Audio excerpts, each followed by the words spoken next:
Bonjour et ravi de vous retrouver pour une nouvelle émission d'Alternative, votre émission en partenariat avec l'Université internationale de Rabat. Alternative, c'est l'essentiel de l'actualité nationale, africaine et internationale, décryptée par des experts et des personnalités en une dizaine de minutes. Bref, un regard alternatif du Sud, de l'Afrique et du Maroc. Le Maroc qui a abrité la 3e édition du GITEX Africa Morocco pendant 3 jours. Marrakech a accueilli la plus grande messe du monde digital africain, transformation numérique à l'heure de l'intelligence artificielle, visibilité des startups africaines, conventions signées et coopération régionale.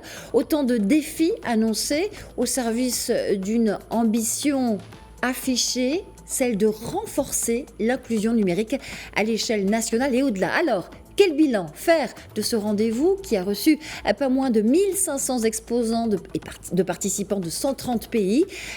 Chakib Achour, représentant officiel du GITEX Africa Morocco 2025, est avec nous pour faire ce bilan. Bonjour à vous et bienvenue dans Alternative.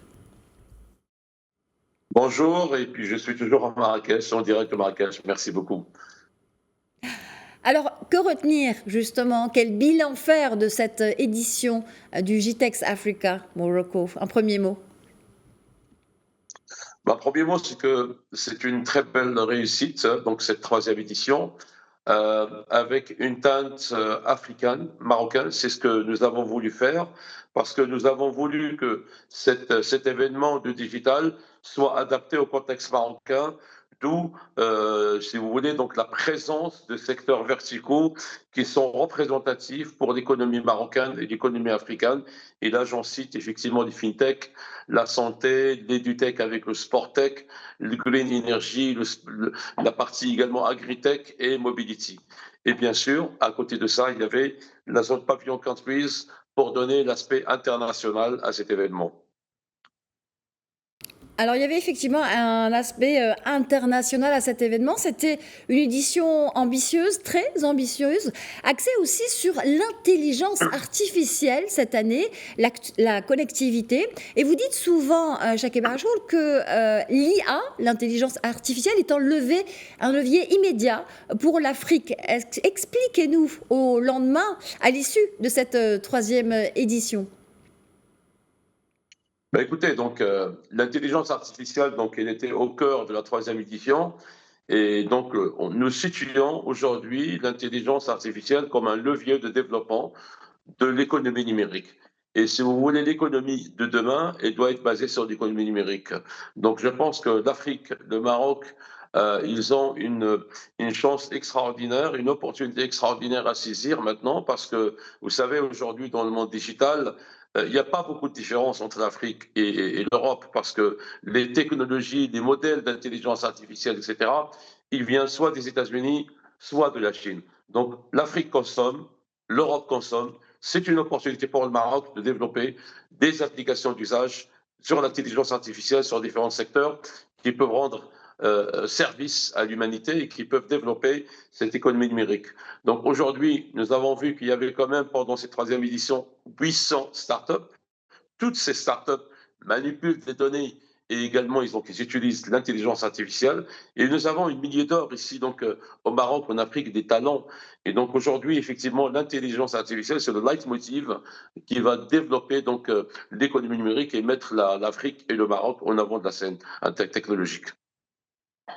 Lorsque l'on évoque la transformation digitale pour le continent, et c'était le but lors de cette 3e édition du GITEX, il y a les pays, il y a les délégations officielles, il y a les startups dont vous avez parlé, et elles étaient 800 lors de ce GITEX, mais il y a aussi la diaspora africaine. Parlez-nous de son rôle et de la connectivité précisément entre cette diaspora africaine et les sphères plus officielles, car c'est bien au GITEX et GITEX Africa qu'on peut voir et se faire ce matching-là. Tout à fait. Donc, en fait, il y avait plusieurs délégations de start-up africains, des jeunes africains qui étaient là et donc qui étaient présents donc dans la zone des start-up. Et donc, il y avait si vous voulez, cette connexion entre les start-up marocaines et des start-up africaines venant d'autres pays, mais également, il y avait des start-up venant de l'Europe, de l'Asie Et je rappelle aussi qu'il y avait aussi donc le programme Morocco 200 qui est subventionné par le gouvernement, par le ministère de la Transition numérique à hauteur de 95%. Et une chose qui est importante, c'est que dans ce programme Morocco 200, la sélection des 200 startups marocaines, la diaspora marocaine était présente puisque le programme Morocco 200, il était ouvert aux Marocains du monde, aux Marocains qui habitent aux États-Unis, qui habitent en Europe et qui ont des startups et qui ont postulé. Et certains ont été sélectionnés et ils ont été présents pendant la 3e édition de GTEx Africa et que j'ai rencontré. Et certains, ils m'ont dit, nous sommes tellement heureux de revenir chez nous, au Maroc. Nous ne connaissions pas, nous ne savons pas qu'il y avait un tel événement. Et nous remercions le gouvernement, le ministère de la Transition numérique, GTEx, etc. Et il y en a même maintenant qui veulent monter une plateforme de développement pour leurs startups ici au Maroc. Donc cette connexion, elle était là. Cet échange au niveau technologique, au niveau des startups, il était là. Mais surtout, des centaines et des centaines de réunions qui a eu lieu pendant les trois jours de cette édition entre les startups et les investisseurs pour lever des fonds et mettre en place des investissements dans les startups marocaines et africaines. Alors, Chakib Arachour, quelles ont été les nouveautés, les spécificités de cette 3e édition du GTEx Africa? Le Niger, par exemple, était là pour la première fois. Et est-ce que vous pouvez nous en parler et nous dire l'expérience que ça a été, peut-être en particulier pour cette délégation nigérienne et peut-être d'autres expériences aussi nouvelles de certaines délégations africaines? Oui, il y avait une délégation du Niger qui était présente avec plusieurs startups, le Sénégal, le Côte d'Ivoire et d'autres pays qui étaient présents. Mais ce qui est intéressant, c'est, si vous voulez, c'est cette effervescence de la jeunesse. Et on la sent pendant les 3 jours. Donc, j'ai rencontré beaucoup de jeunes, donc les yeux gris, donc ils sont assoiffés d'innovation, ils posent beaucoup de questions. J'ai rencontré beaucoup de startups. Donc, il y avait, si vous voulez, cette dynamique. Vous savez, jusqu'au 3e jour, le dernier jour de GTEx Africa, 18 heures, le salon, il était encore plein. Et il y avait beaucoup de jeunes. Donc, si vous voulez, c'est ça que je retiens. Je retiens cette dynamique qui est aujourd'hui que nous avons créée donc au Maroc, cette jeunesse maintenant qui est vraiment intéressée par des nouvelles technologies. Et même des jeunesses qui sont dans d'autres études qui n'ont rien à voir avec les technologies, ils sont intéressés par les technologies. Tout le monde parle de la technologie. La jeunesse était là, et c'est la jeunesse de demain. Et je suis très content d'y avoir contribué, de créer cet enthousiasme au sein des jeunes pour vraiment qu'ils soient vraiment axés sur le digital, l'innovation et les technologies de demain. Une jeunesse africaine présente, une jeunesse marocaine également captivée par la technologie, la connectivité au cœur donc de ce GTEx Africa 2025. Est-ce qu'à l'issue de cette 3e édition, Chakib Arachour, vous confirmez que, et vous le dites souvent, que le Maroc peut devenir un hub technologique au service de tout le continent africain? Vous confirmez? Je pense que les ingrédients sont là. Donc, déjà, il y a une stabilité économique, politique, une stabilité monétaire. Ça, c'est important. Des investisseurs qui vont venir investir au Maroc, la stabilité monétaire, elle est là.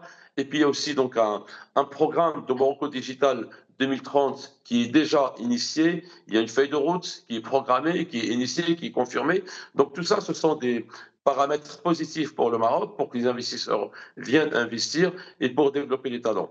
Donc, je pense que c'est un fait aujourd'hui que GTEx Africa, il est là. Donc, c'est la fenêtre de nouvelles technologies qui est ouverte sur le monde à partir de Marrakech. Le Maroc y contribuait vraiment parce que le Maroc, nous avons déjà des infrastructures. Nous avons déjà une bonne connectivité au niveau de 4G. Il y a beaucoup d'annonces qui ont eu lieu cette année pendant la 3e édition.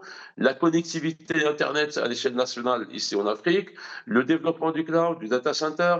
Il y avait des conventions qui ont été signées, également le lancement d'un nouvel événement qui aura lieu l'année prochaine pour la santé, qui aura lieu également au Maroc. Donc, il y avait plusieurs conventions qui ont été lancées et c'est ça que je retiens, moi, de cette édition. Merci. Merci infiniment, Chakib Achour, d'avoir été avec nous dans Alternative depuis Marrakech. Je rappelle que vous êtes représentant officiel du GITEX Africa Morocco 2025. Merci à vous. Merci, bonne journée. Et merci à vous. C'est la fin d'Alternative. À la semaine prochaine.